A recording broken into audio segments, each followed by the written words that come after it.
নাই চাওক, সমগ্ৰ অসমৰ লগতে সমগ্ৰ বিশ্ববাসীয়ে জুবিন গাৰ্গৰ মৃত্যুত শোক প্ৰকাশ কৰি আছে। সমগ্ৰ অসমতে জুবিন গাৰ্গৰ মৃত্যুক লৈ জুবিন গাৰ্গৰ মৃত্যুৰ ন্যায় বিচাৰি গোটেই সমগ্ৰ অসমৰ লগতে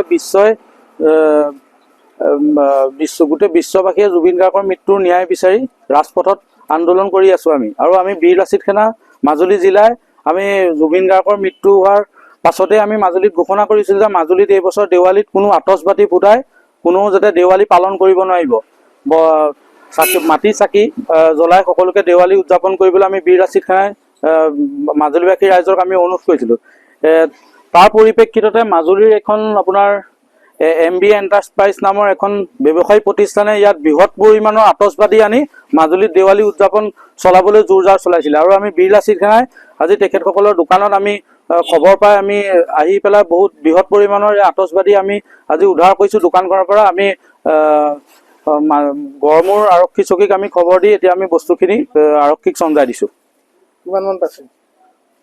ইয়াত পাইছে প্ৰায় 50-60 হাজাৰ মান টকাৰ ওপৰত বস্তু আছে। কেলে অনা নহয় আৰু সেইটো আনি প্ৰতি বছৰে আনো অলপ চলপকৈ। এইবছৰ আমি আগতে আনিছিলোঁ আপোনাৰ লক্ষী পূজাৰ আগতে আনিছিলোঁ। এতিয়া জুবিন গাৰ্গৰ সেইটো কাৰণে বন্ধ কৰিছে আৰু কেলে আমি অসমীয়া মানুহে কেলে বন্ধ নকৰিম? বন্ধটো কৰিম। কিমান আছিলে? যিমানখিনি আছে আপোনাক দিলোৱে ন আপোনালোকক। বাকীখিনি অলপ চলপ আছিলেতো বিকিলোঁ, আপোনাৰ লক্ষী পূজাতে বিকিলোঁ। আৰু যিখিনি আছে আপোনালোকক চঞ্জাই দিলোৱে ন। দিছোঁ তেখেতলোক সহযোগ কৰিছোঁ আমি। যিকোনো খবৰৰ বাবে যোগাযোগ কৰক 7099017330 লগতে 7099017110 নম্বৰত।